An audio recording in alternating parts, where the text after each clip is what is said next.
Bismillahirrahmanirrahim. Assalamualaikum warahmatullahi wabarakatuh.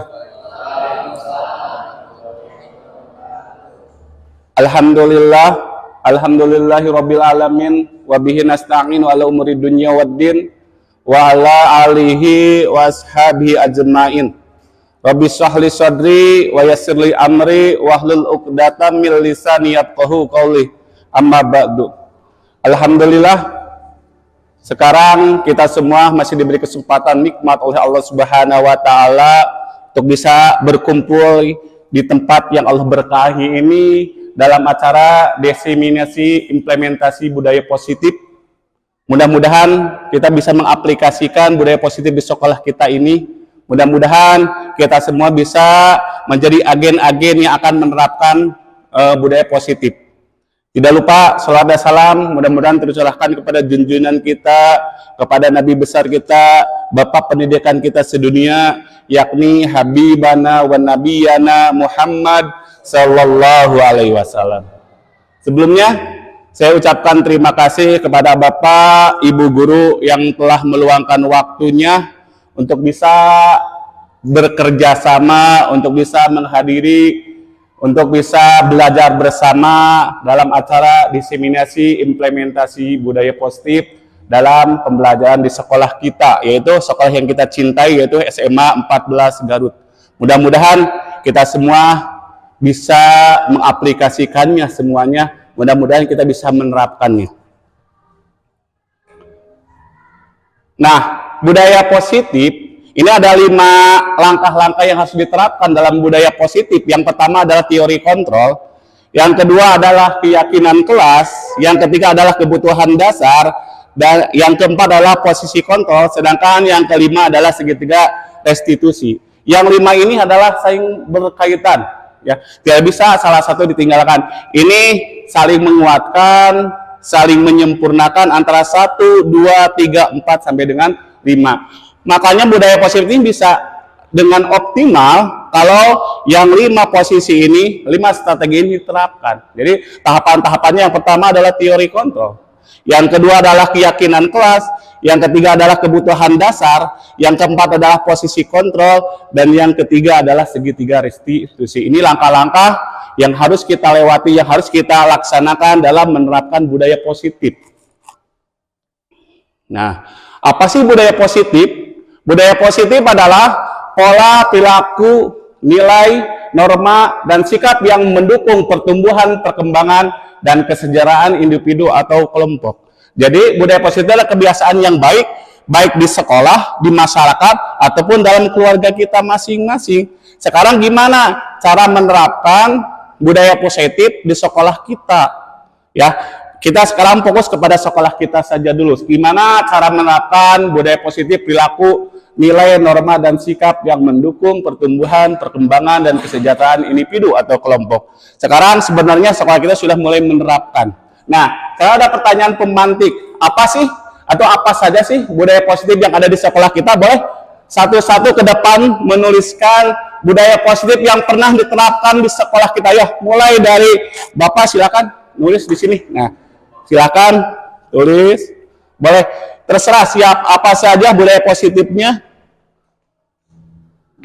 Agak besar tulisannya. 5S, boleh ya. Ya, selanjutnya boleh kita nanti bahas bersama-sama. Silakan selanjutnya.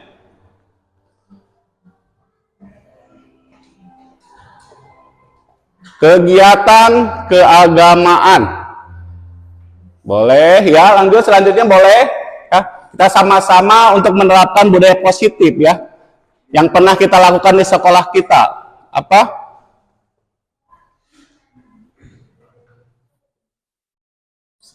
Nah, kegiatan opsi. Nah, boleh? Ayo. Apalagi coba budaya positif yang pernah diterapkan di sekolah kita.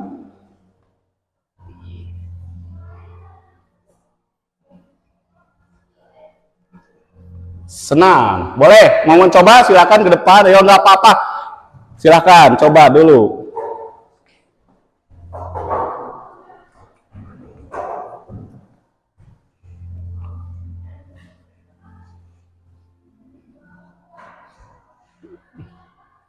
Sholat duha, mungkin sama keagamaan. Boleh kamu mencoba? Silakan, Bapak mencoba ke depan.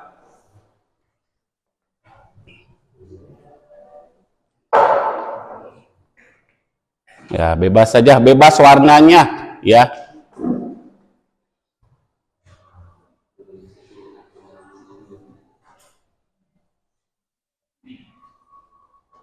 Menghormati, budaya positif menghormati. Ya, bagus. Mau mencoba?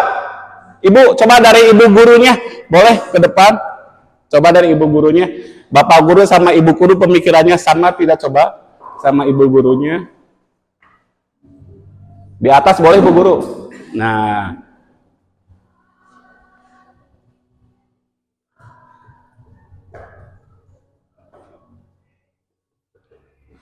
membaca Al-Quran sebelum membaca Al-Quran sebelum pembelajaran. Boleh ibu guru lagi dari ibu guru ya yang terakhir ini, karena nanti bapak-bapak sudah terwakili dari ibu gurunya sekarang.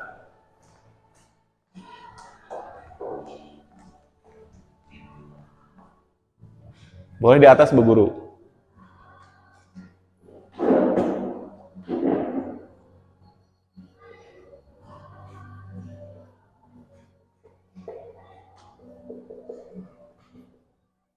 Mengikuti eskul. Nah, ini adalah budaya-budaya positif yang diaplikasikan di sekolah kita, karena ini ibu bapak guru yang sudah menulisnya. Yang pertama adalah 5S, yang kedua adalah kegiatan keagamaan, yang ketiga adalah kegiatan opsi, senam, sholat duha, menghormati, mengikuti eskul, membaca Al-Quran sebelum pembelajaran. Tolong Bapak Iwan, apa sih 5S itu kepanjangan dari apa? 5S? Senyum, apalagi Bapak? Sapa, sopan, santun, salah. Wah, luar biasa. Tepuk tangan untuk guru-guru SMA 14. Ternyata sudah hebat sekali ya. Sudah sangat luar biasa. Bapak Ibu guru, ini yang sudah diterapkan di SMA 14. Ternyata toh sebenarnya kita sudah menerapkan budaya positif, tinggal menguatkannya saja. Nah, sekarang apa sih pentingnya menerapkan budaya positif di sekolah? Tolong Pak Asep bisa nggak menyampaikan apa sih pentingnya menerapkan budaya positif di sekolah kita? Ya, untuk pembentukan karakter siswa, ya, pembentukan karakter, terus menanamkan biar siswa itu mempunyai hal-hal nilai dan value yang terdapat dalam dirinya, sehingga dia bisa menerapkannya bukan hanya buat pribadi. Luar biasa ya. Terima kasih Pak Asep karena sudah menyampaikan. Tentunya pentingnya adalah untuk intinya mendisiplinkan siswa, membuat karakter siswa lebih baik lagi ke depannya. Intinya itu. Nah, budaya positif bukan hanya slogan, tapi ini investasi masa depan sekarang. Tentang budaya positif sudah dijual dalam online. Budaya positif aturan kelas 7.500. Kadang-kala kita membuatnya tapi tidak dijalankan. Tapi sekarang kita jangan menjadi slogan saja, tapi kita harus menjadi diaplikasikan sebagai investasi masa depan kita, masa depan anak-anak kita. Karena ingat kata Bung Karno, siapkan 10 pemuda untukku akan kuguncangkan dunia. Nah, kita gunanya gimana mempersiapkan 10 pemuda itu supaya mengguncangkan dunia, ya. Karena apa? Salah satu kesuksesan adalah soft skill, ya. Salah satu yang akan menunjang kesuksesan kita adalah soft skill. Soft skill adalah salah satunya adalah karakter. Nah, kedisiplinan itu akan untuk membuat karakter kita lebih baik lagi, untuk membuat karakter siswa-siswi itu siap dalam menghadapi perubahan zaman. Yang kedua, budaya positif memberikan fondasi yang kuat untuk mempromosikan perkembangan sosial, emosional, dan akademik siswa.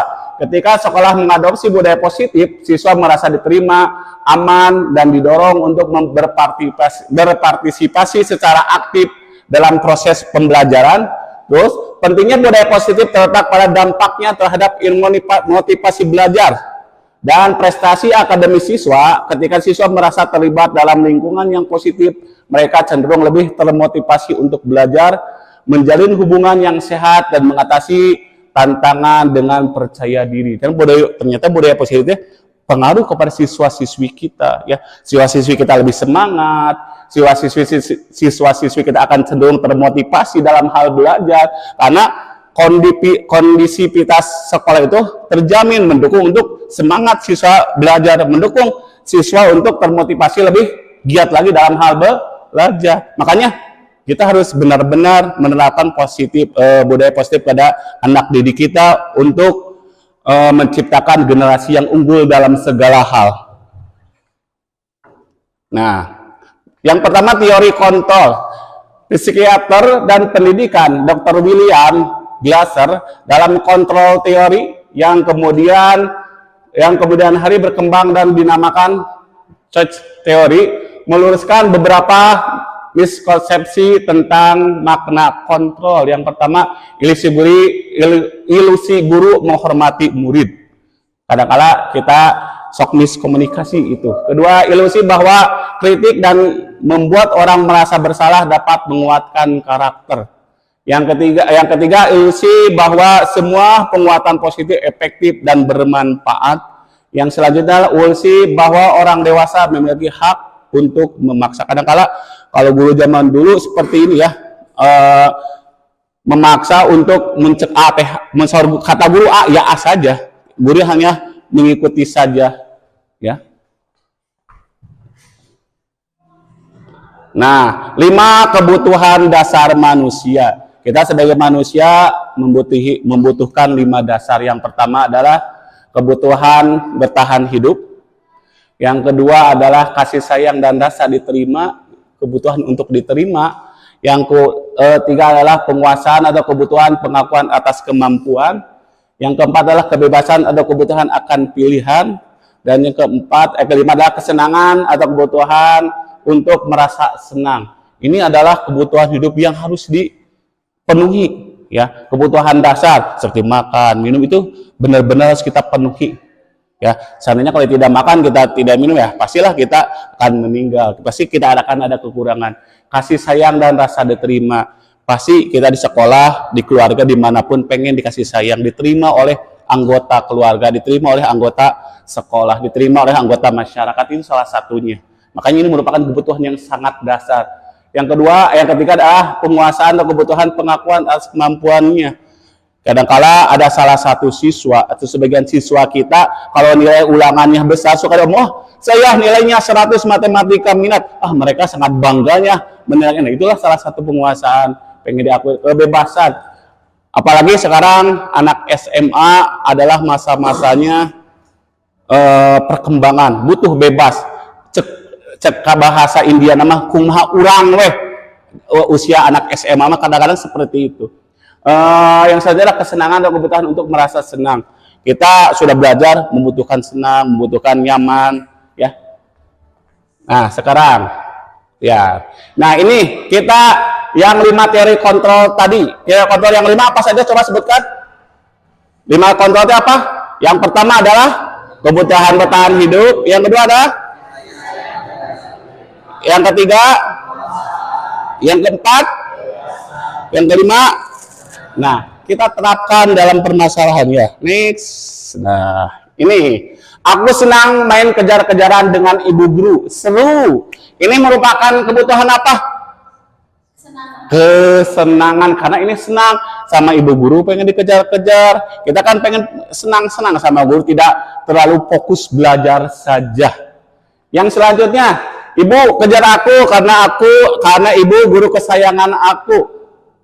Pernah ada yang siswa berbicara gitu kepada ibu guru? Pernah? Pernah tidak? Itu merupakan kebutuhan apa? Cinta dan kasih sayang. Ini butuh cinta kasih sayang. Selanjutnya, aku hebat kan? Bisa bikin ibu guru kejar aku. Itu merupakan apa? Penguasaan. Sangat luar biasa guru-guru SMA 14 Garut. Aku bosan belajar mewarnai terus dalam kelas. Itu apa? Kebebasan. Belajarnya jangan monoton di kelas. Yuk sekali-kali kita keluar. Yuk kita salah praktek, ya. Kita sebagai guru harus mempersiapkan proses pembelajaran yang membuat siswa itu semangat. Nah, ini lagi. Menyetir mobil itu seru. Itu merupakan apa? Kesenangan. Karena itu merupakan kita senang kan.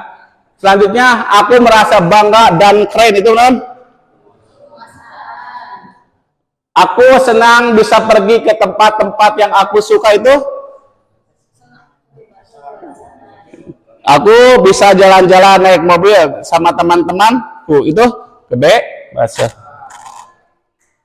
Nah, ibu guru bilang aku tidak boleh bersenandung sewaktu mengerjakan tugas. Katanya kelas harus tenang, tidak ada suara, kan enggak seru jadinya. Itu merupakan apa?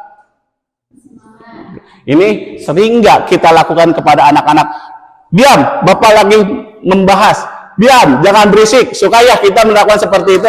Kita mulai belajar hari ini. Gimana caranya menjadi guru yang luar biasa, menjadikan siswa-siswi kita menjadi yang lebih utama lagi. Ibu guru tidak menyapaku hari ini, padahal aku pakai jepit rambut baru. Ini apa? Pengen di apa ini? Pengen apa? Pengen disayang. Ini yang ini aku sebel, gambarku tidak rapi, malah ibu guru nunjukin ke teman-temanku di depan kelas ini. Boleh, aku bosan masa belajarnya cuma gitu-gitu aja, dengerin ibu gurunya saja. Ini merupakan kebebasan. Ya, kita murid itu membutuhkan kebebasan. Makanya yuk kita sebagai guru mencari motivasi dalam belajar. Kita belajar yuk, jangan kaku dalam memberikan materi kepada anak-anak didik kita.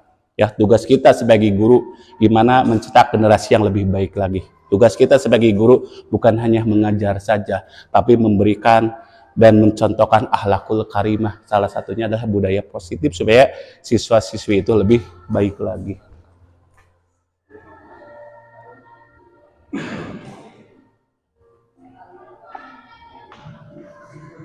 Udah ini belum? 5 posisi kontrol.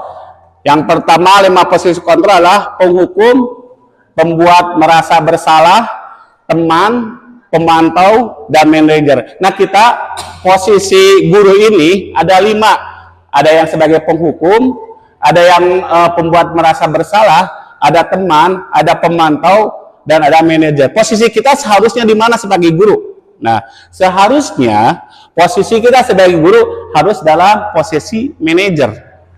Ya, karena nanti atau lain-lain atau kadang-kala sebagai teman ataupun sebagai pemantau, tapi kita posisikan sebagai manajer. Lebih baik kalau kita sebagai guru. Jangan, sekarang penghukum itu bagi guru sudah bukan zamannya lagi ya, bukan zaman lainnya lagi. Kita harus menjadi manajer atau pemantau. Penghukum biasanya guru-guru yang dulu kita sering dididik oleh guru-guru kita dengan cara menghukum. Ya, contohnya kalau kita tidak pakai sepatu hitam, maka kita seharian tidak pakai sepatu. Itu kan hukuman, ya. Itu hukuman. Nah, kalau gini, kalian memecahkan kaca lalu disuruh mengganti, itu hukuman atau konsekuensi? Konsekuensi, karena sudah dilakukan oleh kita. Contohnya, kalian mensobek buku teman lalu kalian disuruh menggantinya. Konsekuensi atau hukuman? Konsekuensi. Kalian contohnya murid kita kesiangan, disuruh untuk lari lapangan 5 kering, konsekuensi hukuman. Kalau guru olahraga ada siswanya yang telat 5 menit, disuruh lari, konsekuensi atau hukuman? Itu mah sesuai dengan guru olahraganya, itu mah konsekuensi ya, karena terlambat ya. Makanya kita harus bisa menerapkan mana konsekuensi, mana hukuman. Nah, yang pertama adalah penghukum. Penghukum biasanya nadanya suara tinggi, bahasa tubuhnya, matanya melotot, jarinya menunjuk-nunjuk untuk menghardik. Kalau menghukum, biasa nama dengan nada tinggi, "Hei, kenapa kamu kesiangan?" Dengan tangan telunjuk yang berapi-api. Ya, biasanya seperti itu. Yang kedua, patuhi aturan saya atau awas. Biasanya mengancam. Ya, kalau hukuman itu biasanya mengancam. Kalau tidak mengikuti, awas, nanti kamu kena hukum. Ciri-cirinya yang selanjutnya biasanya sok menyalahkan murid saja. Kamu ini selalu kesiangan terus, kamu ini selalu mengerjakan tugas. Kadang-kadang kita sebagai guru lepas kontrol seperti itu. Itu adalah merupakan posisi kita sebagai penghukum. Maka hindarilah kita belajar sama-sama. Yang selanjutnya pasti selalu yang terakhir selesai. Biasanya kalau dengan hukuman selesai nanti terakhir. Terlambat lagi, pasti terlambat lagi. Katakannya itu aja, terlambat lagi. Itu kata-kata yang sering dikeluarkan sebagai kalau posisi kita sebagai penghukum. Itu kita mari sama-sama belajar, kita sama-sama merubah supaya terciptanya siswa-siswi yang unggul dalam segala hal. Nah, kalau pembuat merasa bersalah biasanya nadanya suaranya memelas, halus, sedih, bahasa tubuhnya merapat pada anak. Dan biasanya ini kebiasaan suka diterapkan oleh ibu guru ya, sering yang seperti ini, merasa anaknya bersalah. Terus kalau kata-katanya biasanya berapa kali Bapak harus memberitahu kamu ya. Biasanya nadanya teh dengan memelas juga nama lelei tapi nakol ya, itu membuat orang merasa bersalah.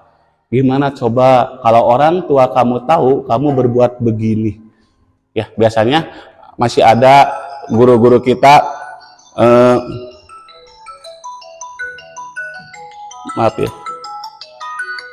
masih ada guru-guru kita masih kita rekan kita sejauh yang seperti ini. Tapi yuk kita sama-sama belajar lah.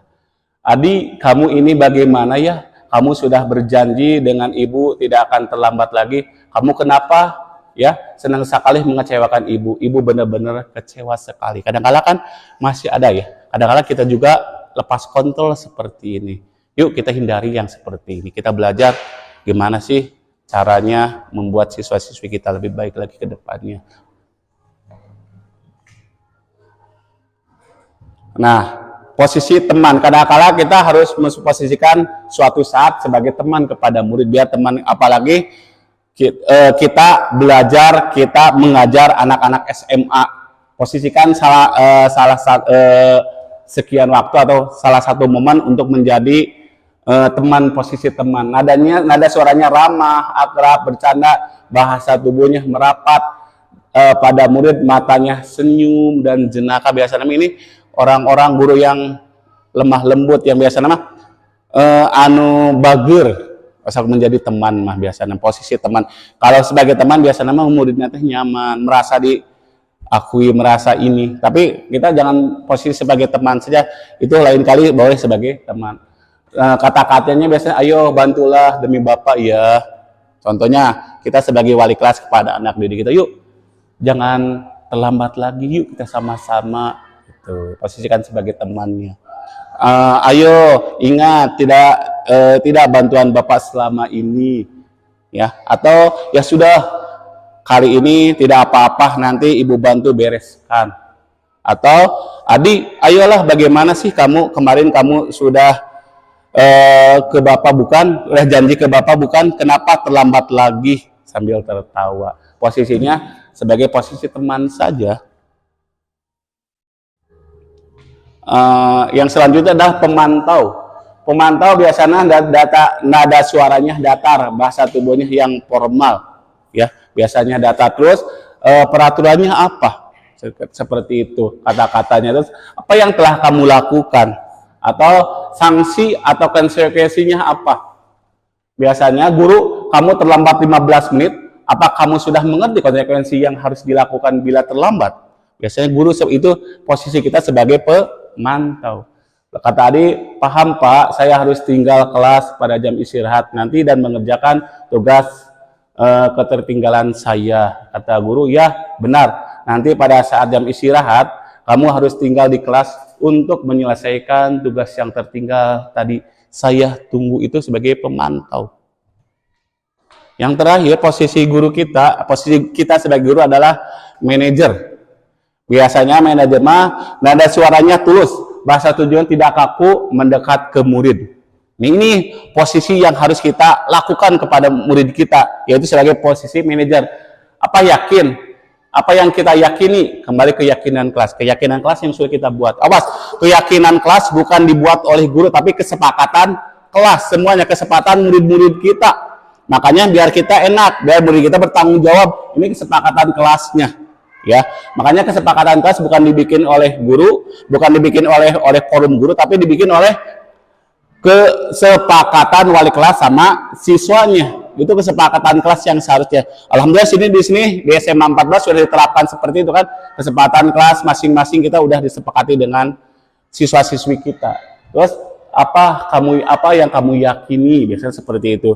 Jika kamu yakin, apa kamu bersedia memperbaikinya? Lalu jika kamu memperbaiki ini, hal ini yang menunjukkan apa tentang dirimu? Apa rencana kamu untuk memperbaiki hal ini?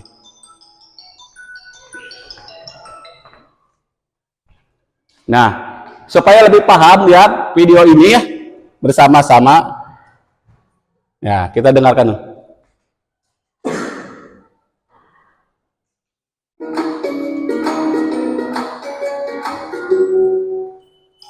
Salam bahagia Ibu dan Bapak Guru hebat. Dalam penerapan disiplin positif restitusi, salah satu program yang dikembangkan adalah 5 posisi kontrol. 5 posisi kontrol dalam restitusi adalah proses perjalanan seorang pendidik agar dapat mengenali dirinya. Pada video kali ini, kita akan membahas tentang 5 posisi kontrol yang dikembangkan oleh Dayun dan contoh penerapannya.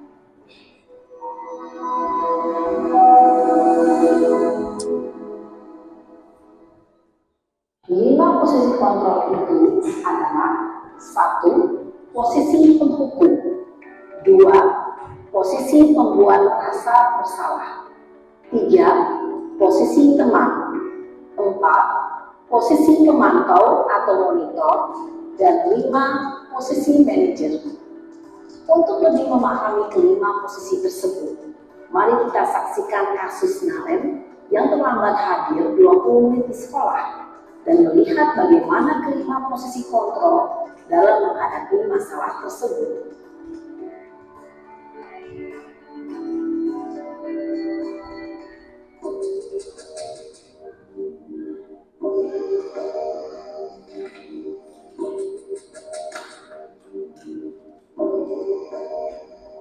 Naren, sini kamu. Selamat pagi, Bu. Selalu terlambat. Kamu deh, pasti terlambat. Maaf, Bu. Saya... Apa? Apa coba? Alasan kamu apa lagi? Kapan sih kamu tidak terlambat? Malas sekali ya kamu jadi anak. Saya... Dasar pemalas. Gak kapok-kapok sih kamu. Sudah berapa kali terlambat? Sana, kamu keliling lapangan basket 2 kali. Kenapa saya harus keliling lapangan basket, Bu? Kenapa? Kamu melawan ibu? Berani-beraninya jawab. Sudah terlambat, masih berani jawab pula. Sekarang, keliling lapangan basket 5 kali sekalian. Biar kapok. Cepat, pergi sana ke lapangan basket. Posisi penghukum biasanya berbicara dengan nada tinggi, menghardik, menunjuk aktif, menunjuk-nunjuk, menyakiti, dan menyindir. Hukuman bisa berupa fisik maupun psikis. Udah. Nah, tadi apa sih ciri? Salam bahagia Ibu dan Bapak Guru. Awas, gak kapok. Si penghukum biasanya berbicara dengan nada tinggi, menghardik, menunjuk. Nah, tadi posisi menghukumnya apa? Ciri itu menghukum apa tadi cirinya? Menghardik, terus teh nunjuk-nunjuk, lalu disuruh lari 5 keliling. Padahal tidak ada sangkut pautnya antara kesiangan sama lari. Ya, itu ciri-cirinya. Apakah di sekolah kita mudah-mudahan tidak ada ya. Sekarang lagi proses perubahan bahwa SMA 14 itu menjadi menjadi sekolah penggerak, menjadi sekolah yang hebat. Lanjutkan. Nunjuk, Kamu senang?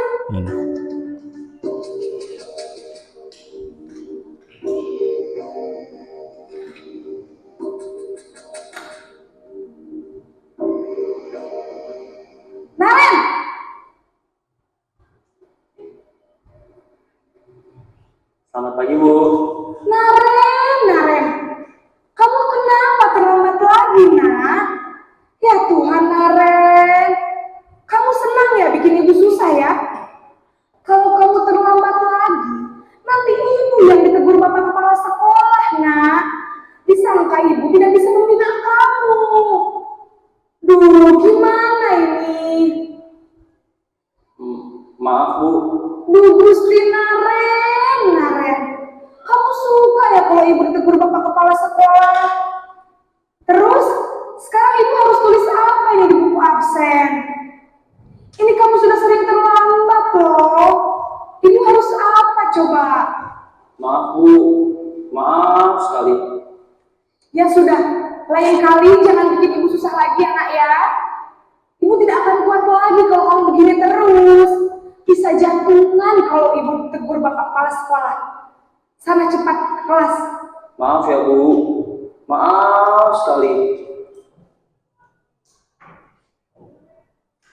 Posisi pembuat rasa bersalah berbicara dengan nada tenang, cenderung lembut, namun kata-kata yang diutarakan membuat murid merasa menjadi orang yang gagal, memandang buruk dirinya sendiri, merasa tidak berharga, dan tidak sanggup membahagiakan orang lain.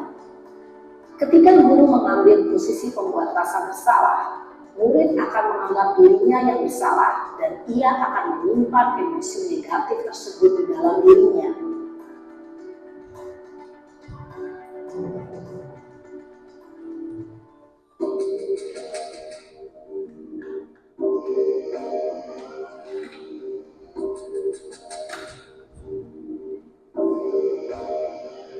Naren,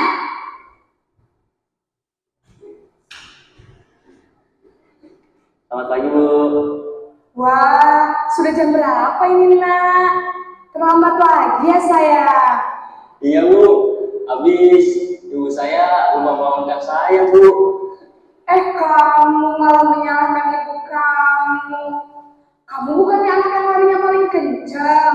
Kok terlambat sih? Iya, Bu. Saya memang malam bangun tadi.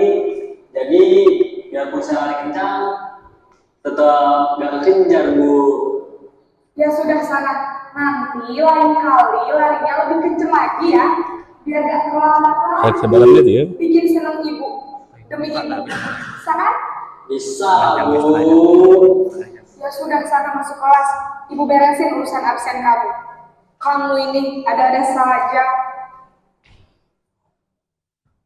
Dalam posisi teman, guru berbicara dengan nada suara ramah, akrab, cenderung bersenda gurau untuk menjaga suasana tetap santai. Murid akan merasa senang, aman, dan akrab dengan guru. Identitas yang tercipta adalah identitas sukses atau berhasil. Namun, perlu diingat, karena ini masih dorongan eksternal, maka ada faktor ketergantungan dari murid kepada orang tertentu.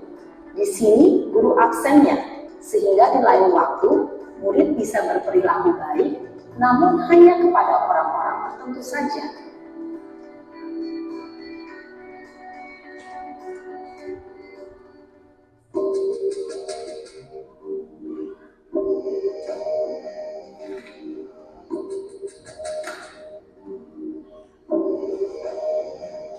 Naren!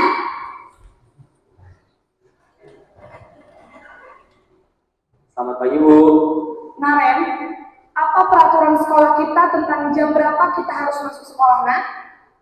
Kita harus di sekolah jam 7, Bu. Iya betul, sekarang sudah jam 7.20. Naren sudah tahu konsekuensinya jika terlambat hadir. Paham, Bu.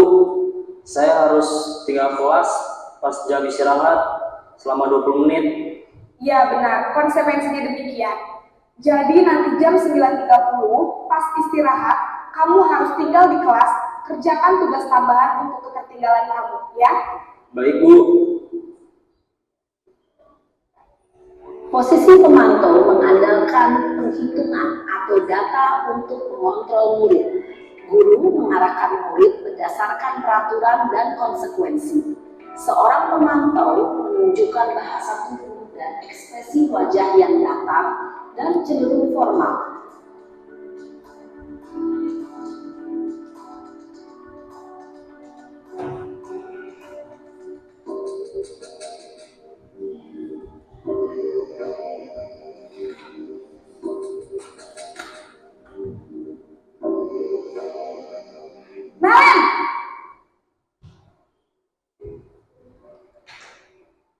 Selamat pagi, Bu. Selamat pagi, Naren. Maaf, Bu. Saya terlambat. Iya, sekolah masuknya jam 7, sekarang sudah jam 7.20. Jadi sekarang bagaimana ini, Naren? Maaf, Bu. Saya lupa setel alarm saya semalam. Baiklah, menurut kamu, keyakinan sekolah yang mana yang perlu kamu tingkatkan? Menghargai diri sendiri dan orang lain mungkin ya, Bu. Setuju. Jadi, apakah Naren meyakini prinsip saling menghormati tersebut? Iya, Bu. Saya meyakininya. Apakah Naren bersedia memperbaiki masalah keterlambatan ini? Bersedia, Bu. Bagaimana kamu akan memperbaiki masalah keterlambatan ini? Saya akan coba untuk tidak lupa menyetel alarm saya, Bu. Baik, kalau Naren lupa menyetel alarm di rumah, ada orang yang kira-kira bisa bantu mengingatkan tidak? Ada, Bu. Kakak saya, Kak Emma. Ada lagi selain Kak Emma? Selain Kak Emma, ada ibu saya. Baik, jadi yang mengingatkan Naren adalah Kak Emma dan ibu kamu ya. Kira-kira akan mulai setel alarm kapan nih, Naren? Setelah pulang sekolah, akan segera saya lakukan. Baik, jadi Naren akan setel alarm untuk bangun besok pagi dan akan diingatkan oleh kakak dan ibunda Naren ya. Ada lagi yang mungkin perlu dilakukan, Naren, agar tidak terlambat bangun lagi? Tidak ada, Bu. Baik, Naren, terima kasih untuk kerjasama kamu. Sekarang kamu perlu kembali ke kelas untuk belajar. Baik, Bu. Terima kasih. Posisi manajer adalah posisi kontrol yang disarankan untuk membimbing murid memiliki sikap disiplin yang positif, yaitu murid yang mandiri, bertanggung jawab, dan dapat memecahkan masalah. Tujuan dari posisi ini adalah agar murid dapat berefleksi atas tindakannya. Guru akan terus memberikan pertanyaan-pertanyaan bermakna, sehingga membuat murid dapat belajar dari kesalahannya dan mencari sebuah solusi untuk menyelesaikannya. Ibu dan bapak guru hebat, setelah mengamati adegan kelima posisi kontrol tadi, kira-kira posisi mana yang paling ideal? Posisi mana yang dapat menunjang motivasi intrinsik murid? Ya, tentu posisi manajer. Posisi ini memang posisi ideal yang ingin dituju setiap pendidik. Pada posisi inilah, guru dapat menerapkan disiplin positif yang berpihak pada murid, yang memerdekakan murid. Perjalanan seorang pendidik tentunya tidak mudah untuk sampai pada posisi seorang manajer. Namun, tujuan kita pasti, yaitu menciptakan murid-murid yang mandiri, merdeka, dan bertanggung jawab. Semoga penggambaran 5 posisi kontrol yang telah diperlihatkan ini dapat menjadi ajang refleksi bagi kita semua, agar dapat terus mengasah dan menerapkan disiplin positif yang memerdekakan murid. Mari terus berlatih dan bersemangat. Selamat menerapkan.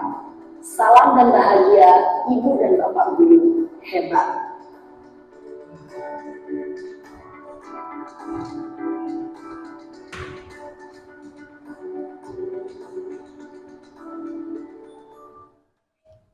Nah, tadi kita sudah melihat tentang video 5 kontrol itu sendiri ya. Kita posisi sebagai guru, tadi sudah dijelaskan bahwa posisi yang paling ideal adalah sebagai manajer. Meskipun tahapan-tahapannya sangat susah ya. Tapi semakin belajar insya Allah kedepannya akan semakin lancar. Yuk kita sama-sama belajar untuk memposisikan kita sebagai manajer untuk membuat siswa-siswi kita bertanggung jawab, mempunyai generasi yang hebat dan unggul dalam segala hal. Ya, selanjutnya,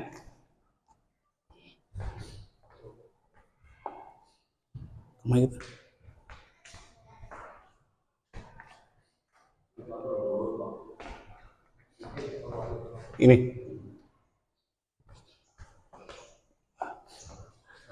Nah, restitusi. Restitusi adalah proses penciptaan kondisi bagi murid untuk memperbaiki kesalahan mereka sehingga mereka bisa kembali pada kelompok mereka dengan karakter yang lebih kuat lagi menurut dosen 2004. Sedangkan restitusi juga adalah proses kolaboratif yang mengajarkan murid untuk mencari solusi untuk masalah dan membantu murid berpikir tentang orang seperti apa yang mereka inginkan dan bagaimana mereka harus memperlakukan orang lain. Nah, ini segitiga restitusi. Yang pertama adalah segitiga restitusi adalah menstabilkan identitas. Tadi ada ya menstabilkan identitasnya. Yang kedua adalah memvalidasi tindakan yang salah. Memvalidasi kenapa kamu siangan nantinya seperti itu. Yang ketiga adalah menanyakan keyakinan. Tadi keyakinan kelas yang sudah dibuat apa? Ya. Nah, menstabilkan identitas adalah yang pertama adalah berbuat salah tidak apa-apa. Itu menstabilkan identitas. Berbuat salah tidak apa-apa, kesiangan itu tidak apa-apa. Yang penting menstabilkan dulu. Tidak ada manusia yang sempurna di muka bumi ini. Bapak juga atau saya juga pernah melakukan kesalahan seperti itu. Kita bisa menyelesaikan ini, atau bapak atau ibu tidak tertarik mencari siapa yang salah, tapi bapak ingin mencari solusi dari permasalahan ini. Terus yang kamu berhak merasa begitu, atau apa kamu sedang menjadi teman yang baik buat diri kamu sendiri. Itu ciri-ciri menstabilkan identitas. Terus validasi tindakan yang salah. Biasanya kata-katanya padahal kamu bisa melakukan yang lebih buruk dari ini ya. Terus kamu pasti punya alasan mengapa melakukan hal itu. Terus kamu patut bangga pada dirimu sendiri karena kamu telah melindungi sesuatu yang penting buatmu. Tahu, kamu boleh mempertahankan sikap itu, tapi kamu harus menambahkan sikap yang baru. Itu sebagai tindakan validasi tindakan. Itu yang menanyakan keyakinan. Biasanya apa yang kita percaya sebagai kelas atau keluarga. Apa nilai-nilai umum yang kita telah sepakati, atau apa bayangan kita tentang kelas yang ideal. Terus apa kamu jadi ingin orang seperti apa? Penting untuk menanyakan ke anak kehidupan seperti apa nantinya yang mereka inginkan, atau apakah kamu ingin menjadi orang yang sukses, tanggung jawab atau bisa dipercaya. Nah, itu segitiga restitusi supaya kita lebih paham lagi. Saya ingin gimana cara mengaplikasikan segitiga restitusi ini kepada siswa-siswi kita nantinya ya. Mungkin saya akan beri 2 kasus ya. Kasus yang pertama adalah seorang siswa tidak mengumpulkan tugas matematika ketika guru matematikanya sedang rapat program P5. Terus yang kedua, kasus yang kedua adalah siswa kelas 11 dia diketahui menggunakan HP sedang pembelajaran sedang berlangsung. Yuk kita sama-sama belajar. Kita beri waktu 5-10 menit untuk menyelesaikan solusi ini. Ya, boleh. Ini masalahnya ya. Oh, yang ini belum ya. Silakan, boleh kerjasama dulu ya. Boleh. Nanti tunggu permasalahannya 5 menit gimana caranya ya. Boleh berdiskusi dulu, boleh. Ngobrol aja nggak apa, berdiskusi sama teman-temannya dulu.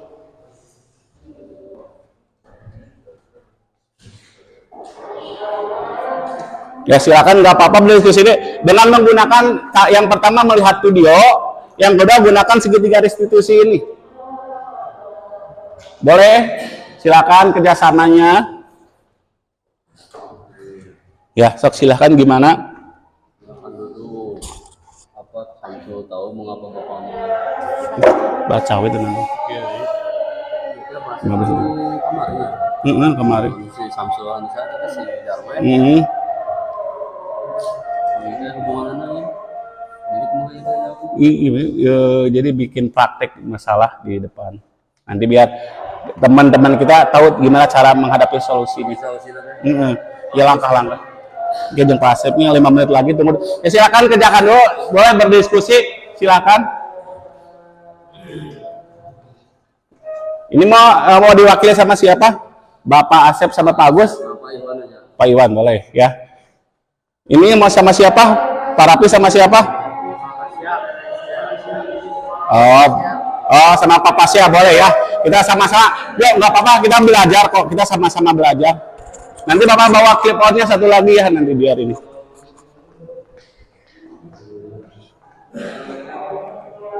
Sebentar ya. Sebentar menit. Tuhan.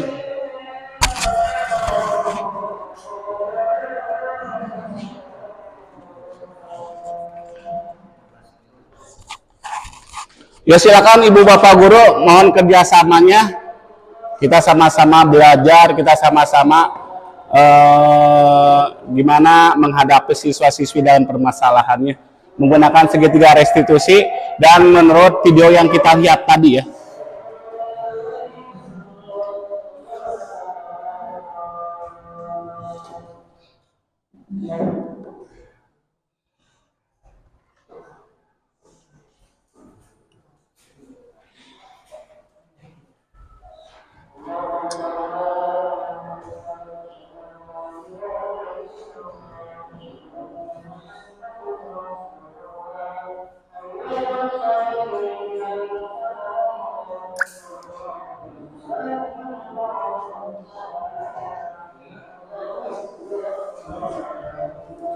Gimana udah siap? Udah ada yang siap? Oh, Bunina sama Pak Asep boleh? Boleh? Boleh. Ya kita sama-sama kerjasama lah.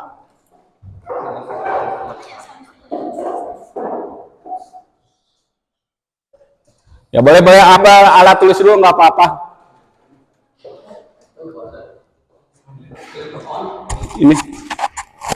Ini clip on-nya sudah dipersiapkan 2 kebetulan alhamdulillah SMA yang sangat luar biasa memfasilitasi guru-gurunya. Di sini di depan ibu guru, bapak guru, biar kita mencoba nantinya sama-sama. Ya, oke.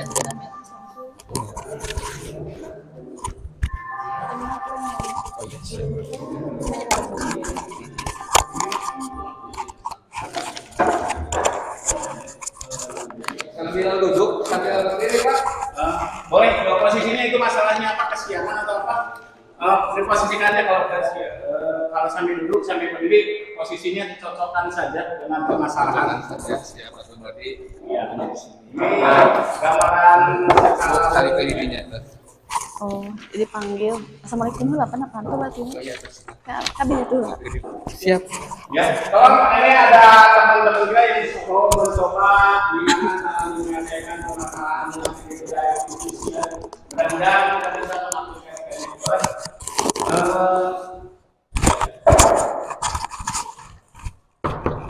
Assalamualaikum. Waalaikumsalam.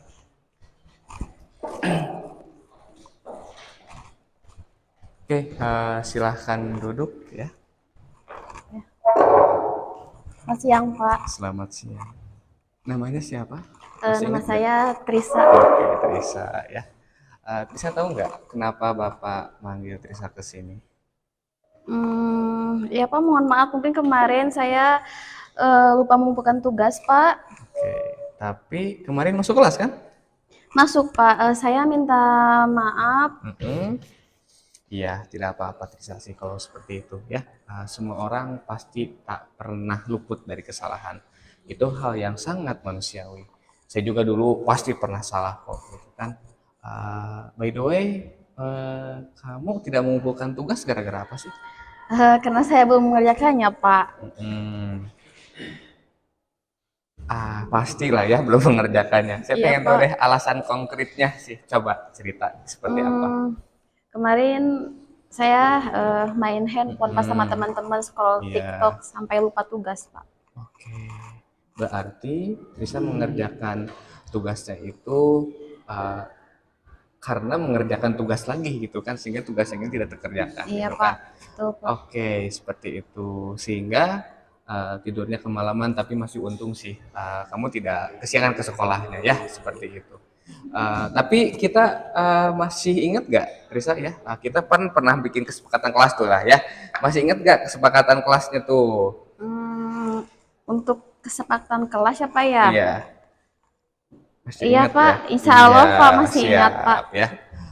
Coba pengen tahu deh kesepakatan bersama itu apa sih yang sudah kita kesepakati dulu waktu di kelas? Masih ingat gak? Coba spill aja lah. Beberapa kesepakatan kelas, pertama harus hadir tepat waktu. Oke, terus? Berdoa sebelum belajar, Pak. Lalu apa lagi ya? Harus IMAS melaksanakan IMAS, Pak. Mantap, ya. Dan tentunya disiplin Disiplin, ya iya, dalam Pak, mengerjakan tanggung tugas. Sip, ya. Coba Trisa, menurut Trisa apa sih kesepakatan kelas yang belum dilaksanakan buat Trisa? Apa coba? Kalau saya jujur Pak mungkin belum bisa disiplin dan belum bisa bertanggung jawab terhadap contohnya tidak melaksanakan tugas seperti tadi, tidak mengumpulkan tugas, Pak. Iya, siap seperti itu ya. Oke ya, tentunya ya kita lebih konsekuen lagi terhadap kesepakatan kita gitu kan. Boleh gitu kan kita tidak konsekuen, tapi pasti ada konsekuensinya gitu kan ya. Seperti barusan Trisa yang tidak mengerjakan tugas, juga manusiawi, pasti ada salahnya, tapi kita ingat ada resiko yang akan didapatkan kalau kita tidak menjalankan kesepakatan kelas tersebut ya. Siap, seperti Pak. itu. Selanjutnya nih, sebetulnya sih udah beres ya kalau saya pribadi gitu kan. Kenapa? Karena Trisa udah mengakui kesalahan Trisa gitu kan, dan akan berniat dan bertekad memperbaikinya gitu kan. Apalagi telat ini tidak mengerjakan ini gara-gara mengerjakan tugas P5 ya yang kemarin gitu kan. Saya maklumi gitu kan, tapi bisa nggak nanti Trisa kedepannya lebih baik lagi? Ya Pak, siap bisa. Janji? Sebelumnya ya Pak saya Oke. minta maaf dahulu ya Pak ya, Ya. karena saya tidak mengerjakan tugasnya Pak. Dan saya berjanji akan memperbaiki untuk lebih bertanggung jawab dalam mengerjakan tugasnya. Oke, siap Trisa. Terima kasih ya. Saya Ya, pegang Bapak. janjinya. Ya. Silakan masuk kelas Ya, Pak. kembali. Terima kasih, Oke. Pak.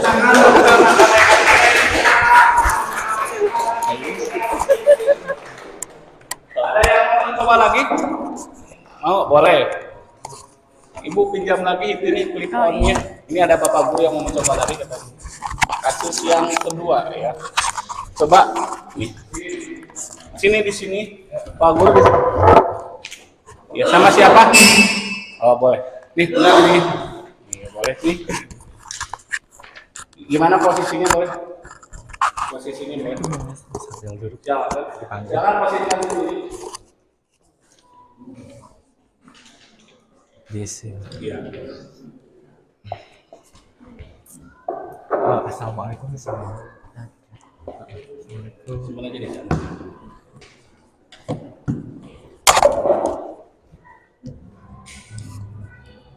Assalamualaikum.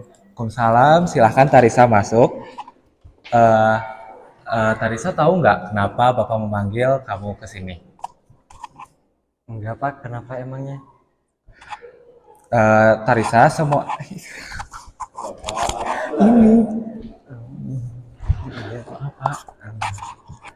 Maaf Pak, kemarin HP saya diambil oleh guru fisika karena saya ketahuan sedang main HP. Iya, Tarisa, semua orang pasti pasti pernah melakukan kesalahan. Bapak salah itu manusiawi. Bapak juga dulu pernah melakukan kesalahan.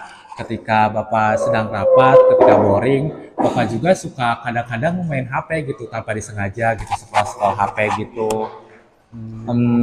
Kira-kira kenapa kamu menggunakan HP ketika pembelajaran berlangsung? Karena ketika itu ada chat yang masuk Pak. Pasti ada alasan kenapa kamu bisa membuka HP tersebut. Ada chat yang masuk. Tarisa bisa cerita kenapa? Saya mau buka WA dari mama saya. Kebetulan tadi pagi mama sudah bilang bahwa mama akan menjapri ke saya terkait jadi tidaknya ke klinik untuk mengantar adik saya yang sedang sakit. Kebetulan mama saya sedang sakitan dan bapak saya sudah meninggal. Saya anak paling besar, jadi mama mau minta tolong untuk mengantar adik saya ke klinik. Baiklah Tarisa, Bapak paham dengan keadaan kamu yang sekarang. Tarisa seperti ini karena Tarisa ingin menjadi yang terbaik untuk keluarga Tarisa saat ini, begitu. Iya Pak. Selanjutnya, apa Tarisa masih ingat dengan keyakinan kelas kita yang sudah kita sepakati di awal pembelajaran? Insya Allah ingat Pak. Ya betul, kira-kira apa solusinya untuk masalah yang kamu hadapi sekarang? Yang pertama saya akan meminta maaf kepada Bapak Guru Fisika. Yang kedua, saya tidak akan mengulanginya lagi. Yang ketiga, saya akan meminta izin dulu ke Bapak Guru bila mana memang akan ada chat yang bersifat urgent. Baiklah, terima kasih Tarisa. Mari kita bersama-sama untuk selalu melaksanakan keyakinan kelas tersebut. Sudah kita sepakati bersama di awal pembelajaran. Kesuksesan dan jangan mengulangi lagi perkataan tadi ya. Silahkan Tarisa kembali lagi ke kelas. Terima kasih Pak. Assalamualaikum. Waalaikumsalam. Ya, karena sangat luar biasa guru-guru SMA dan pengaplikasian menghadapi masalah anak-anak kita. Nah, sekarang supaya lebih paham, kita lihat video yang kedua. Penerapan segitiga restitusi.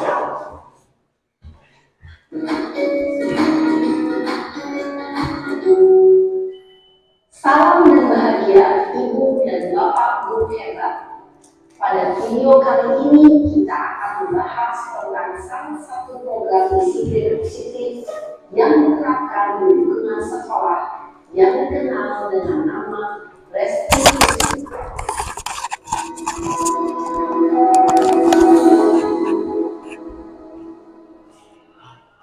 Restitusi dikembangkan oleh pakar pendidikan Gary Gossen berlandaskan pada teori kontrol Dr. William Blaser. Segitiga restitusi adalah suatu proses dialog yang dijalankan oleh guru atau orang tua agar dapat menghasilkan murid yang mandiri dan bertanggung jawab. Pada saat guru di posisi manajer, aspek yang dikembangkan pada murid adalah motivasi intrinsik, sehingga penanaman nilai-nilai kebajikan dapat tumbuh dan berkembang menjadi suatu kebiasaan positif yang akhirnya menguntungkan pemilik. Proses dialog ini terdiri dari 3 langkah yang digambarkan pada ketiga sisi pada segitiga restitusi. Sisi pertama adalah menstabilkan identitas. Sisi yang kedua adalah validasi tindakan yang salah. Dan sisi yang ketiga adalah menanyakan keyakinan. Ibu dan Bapak Guru, berikut ini akan menunjukkan bagaimana seorang guru berada dalam posisi manajer menggunakan penerapan segitiga restitusi.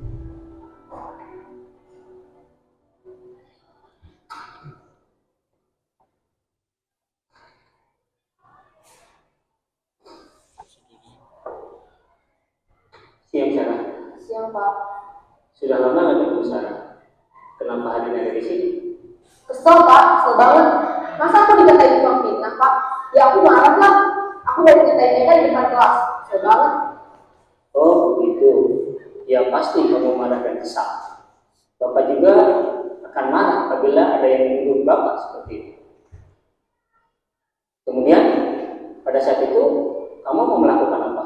Ya saya langsung ngatain mereka lah Pak. Kesel banget. Saya bentak-bentak dia di depan temen lain. Oh begitu. Pasti kamu melakukan seperti itu karena suatu alasan tertentu bukan? Iya lah, masa saya diam saja Pak? Ya saya bela diri lah. Masa saya jadi tukang fitnah? Ya wajar lah. Mempertahankan harga diri itu sesuatu yang penting buat kamu. Untung kamu tidak berpindah ke titik lagi, hanya membentak-bentak. Iya Pak. Untung saya masih bersabar dan hanya membentak saja. Sudah gemes padahal, saya pasti bela diri lah. Ya pasti ya. Tapi kamu memilih untuk tetap bertahan dan bersabar. Kamu memilih untuk tidak berbuat lebih parah lagi kan? Iya. Nah, sekarang coba kita lihat lagi tindakan kamu yang bentak-bentak Eka di kelas. Tindakan kamu itu kira-kira sesuai dengan keyakinan kelas atau prinsip kamu tidak? Enggak lah Pak. Capek Pak jadi pemarah. Jadi keyakinan atau prinsip mana yang kurang sesuai dengan keinginan kamu? Ya, saya sebenarnya sangat menghargai orang lain. Mungkin saat itu saya menjadi emosi. Jadi tidak menunjukkan sikap itu. Kamu meyakini tidak? Menghargai orang lain itu penting buat kamu. Yakinlah Pak. Iya, setuju. Kita harus saling menghargai. Namun ada juga keyakinan yang kita sepakati yang perlu kita jalankan apabila kita sedang marah, bukan? Ya, saya bisa lebih proaktif, mulai dengan diri sendiri. Saya bisa jadi lebih sabar, mengambil waktu jeda untuk berpikir mau apa selanjutnya. Kira-kira kamu bersedia memperbaiki masalah ini tidak? Sedia, Pak. Kalau kamu memperbaiki masalah ini, kamu akan menjadi orang seperti apa? Saya akan menjadi orang yang bertanggung jawab kali ya, Pak. Dan senantiasa proaktif. Iya, menurut kamu bagaimana rasanya menjadi orang seperti itu? Ya nyaman lah, bangga bisa bersabar dan menahan diri. Baiklah kalau begitu. Yuk kita pikirkan bagaimana memperbaiki masalah ini.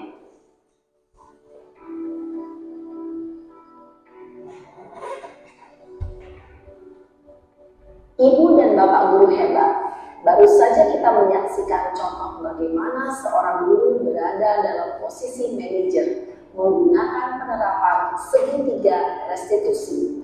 Mari kita bahas satu persatu. Pada sisi pertama, menstabilkan identitas berdasarkan pada prinsip bahwa membuat kesalahan adalah bagian dari proses pembelajaran. Sisi pertama dari segitiga ini berperan menggeser identitas murid dari identitas gagal ke identitas sukses. Murid yang sedang bertingkah laku yang tidak pantas atau menarik diri saat itu sedang mengalami identitas gagal. Bila kita mengkritiknya, maka posisinya tidak akan berubah.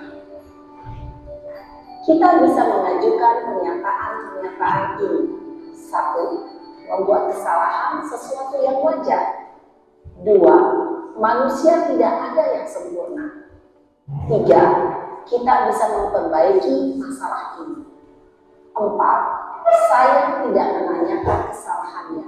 Saya lebih fokus bagaimana memperbaiki masalah ini.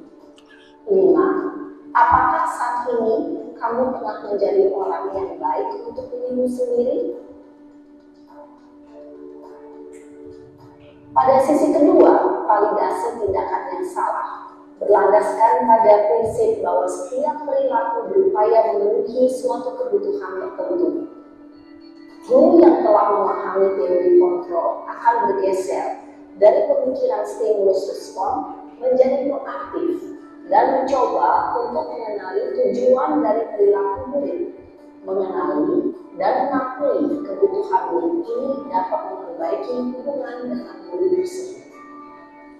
Pernyataan atau pertanyaan bisa disampaikan dengan nada suara tidak menghakimi atau memojokkan, sehingga dapat mengembalikan murid pada posisi positif. 1. Kamu bisa saja bertindak lebih gegabah lagi dari ini. 2. Kamu bukan melakukannya tanpa suatu alasan tertentu. 3. Kamu melakukannya karena mempertahankan sesuatu yang penting bagimu. 4. Mungkin kamu bisa mempelajari suatu perilaku baru yang lebih efektif. Bersediakah kamu mempelajarinya? Selanjutnya, kita akan simak sisi terakhir, yaitu menanyakan keyakinan. Teori kontrol menyatakan bahwa pada dasarnya kita termotivasi secara intrinsik. Pada saat perilaku yang salah telah divalidasi dan identitas sukses telah stabil, maka murid telah siap mengaitkan keyakinan-keyakinannya dengan tindakannya yang salah dan pemikirannya telah bergeser ingin menjadi orang yang dituju. Pertanyaan-pertanyaan ini dapat mengaitkan keyakinan-keyakinan yang dianut murid. 1. Sebagai keluarga atau kelas, apa yang kita yakini? 2. Nilai-nilai apa yang telah kita sepakati? 3. Seperti apa gambaran sebuah kelas yang ideal bagi kamu? 4. Kamu ingin menjadi orang seperti apa?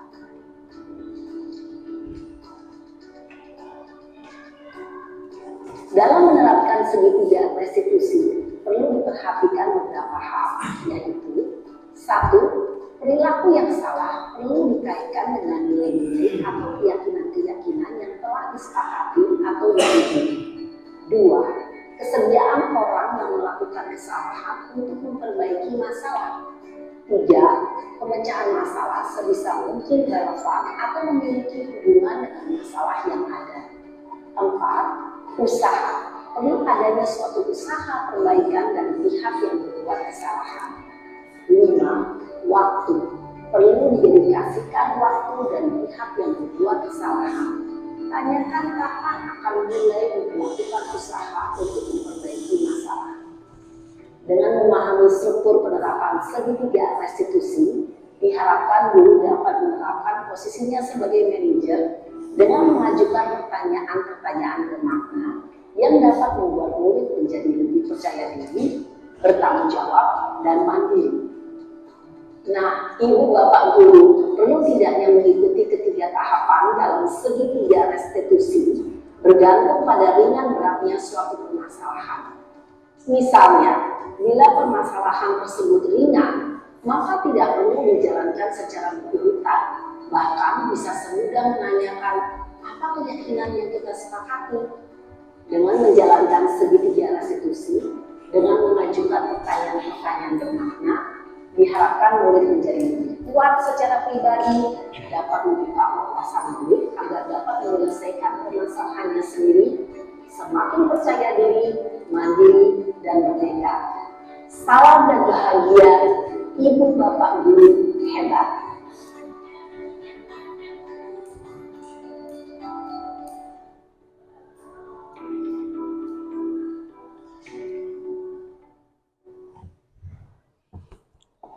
Nah, tadi sudah kita lihat videonya dan tadi juga kita sudah mempraktekannya. Mungkin sampai di sini saja. Mudah-mudahan kita menjadi guru-guru yang hebat, menjadi guru-guru yang mempersiapkan apa yang dikatakan Bung Karno, siapkan 10 pemuda untukku, maka akan kuguncangkan dunia. Maka kita tugasnya adalah mempersiapkan 10 pemuda itu, karena di kemudian hari kita hanya sebagai penonton, kita hanya sebagai penikmat yang akan menjadi pemimpin-pemimpin kita masa depan adalah siswa-siswi sekarang yang kita ajari. Sampai di sini, mudah-mudahan ada manfaatnya, mudah-mudahan kita bisa mengaplikasikannya. Diawali dengan bismillah, diakhiri dengan alhamdulillah. Mudah-mudahan pertemuan ini menjadi berkah, menjadi antara kita nanti di alam barzah. Wabillahi taufiq wal hidayah. Wassalamualaikum warahmatullahi wabarakatuh.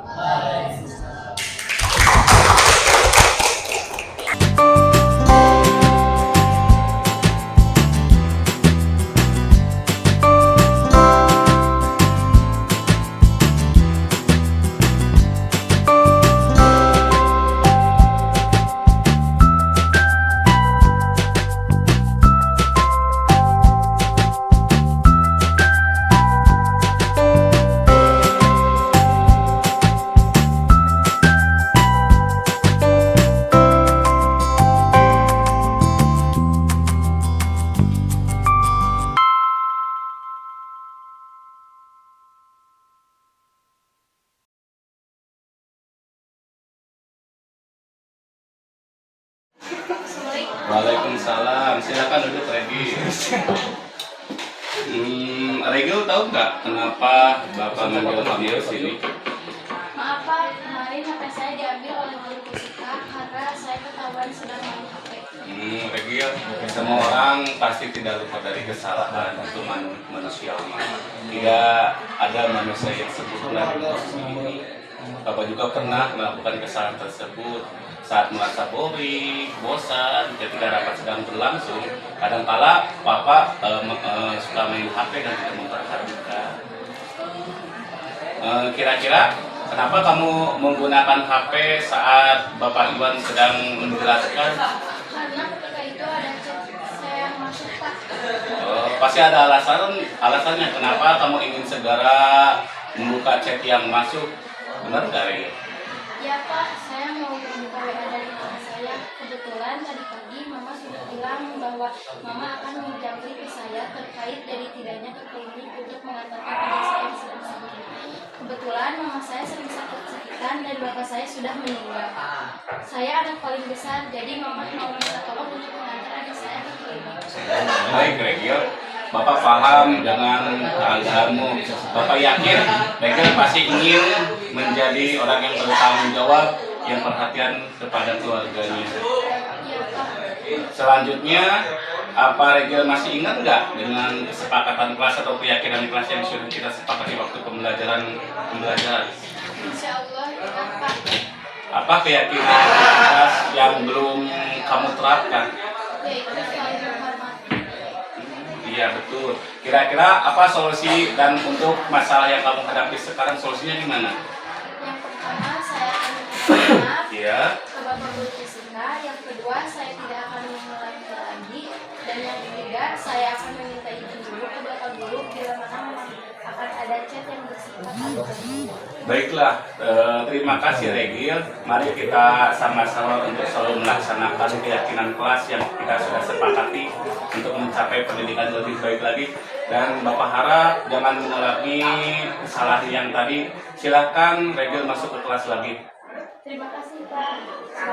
Waalaikumsalam warahmatullahi wabarakatuh. Assalamualaikum Pak. Waalaikumsalam. Silakan duduk Samsul. Terima kasih Pak. Kakak Samsul tahu nggak kenapa Bapak manggil kamu ke sini? Ya Pak, saya tahu karena kemarin saya tidak mengerjakan tugas matematika Pak. Oh iya. Tapi Samsul kemarin masuk tidak? Masuk Pak. Saya minta maaf. Ya tidak apa-apa. Berpakat kesalahan itu tidak apa-apa. Semua orang pasti pernah melakukan luput dari kesalahan. Itu hal yang manusiawi. Bapak juga dulu pernah melakukan berpakat seperti itu. Tapi kira-kira kenapa kamu tidak mengumpulkan tugas? Karena saya belum mengerjakannya Pak. Kenapa kamu tidak mengerjakannya? Pasti ada alasannya. Kenapa kamu belum mengerjakan, ya kan? Coba ceritakan sama Bapak.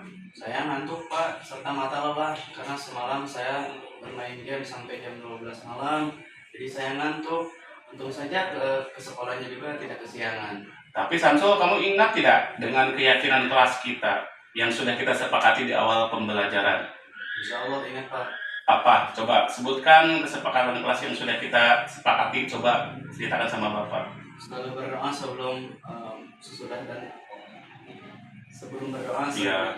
Selalu berdoa sebelum dan sesudah Ya, pembelajaran. apalagi? Hadir di kelas tepat waktu. Pada 5S selalu disiplin dan tanggung jawab terhadap tugas yang diberikan. Sekarang menurut Samsul, apa keyakinan kelas yang belum diterapkan oleh Samsul? Belum menerapkan sikap tanggung jawab terhadap tugas yang diberikan. Baiklah Samsul, mari kita selalu memperhatikan dan melaksanakan keyakinan kelas yang kita sepakati bersama. Meskipun Samsul melakukan sesuatu yang disukai, main game, tapi Bapak harap Samsul dapat memanfaatkan waktu dengan baik dan menjalankan keyakinan kelas. Jangan mengerti kesalahan tersebut ya Samsul. Iya Pak. Selanjutnya, langkah apa yang akan Samsul lakukan untuk menyelesaikan masalah yang sedang kamu alami sekarang? Yang pertama, saya akan minta maaf Pak. Iya, terus? Yang kedua, saya akan segera mengerjakan tugas yang belum saya kerjakan. Iya. Dan akan segera saya kumpulkan. Yang ketiga, saya akan tidur lebih awal dan tidak begadang sampai larut malam. Yang keempat, saya akan belajar mengatur waktu dan membatasi main game. Ya, bagus sekali. Oke. Terima kasih. Bapak akan pegang janji kamu Samsul. Silakan kembali ke kelas. Terima kasih Pak. Assalamualaikum. Waalaikumsalam warahmatullahi wabarakatuh. Assalamualaikum warahmatullahi wabarakatuh. Kami dari sekolah SMA Negeri 14 Garut dan kami juga berasal dari kelas 12 MIPA 2. Nama saya Regil Pionda dari 12 MIPA 2. Dan nama saya Muhammad Samsul Kurnia dari 12 MIPA 2. Pertama-tama kami ucapkan terima kasih kepada Pak Asep telah mengajak kami diskusi atas masalah yang kita alami. Dan menemukan solusinya, kami juga lebih senang berdiskusi seperti ini daripada mendapatkan hukuman yang kami dapat dan kami akan memenuhi aturannya. Sekian dari kami. Wassalamualaikum warahmatullahi wabarakatuh.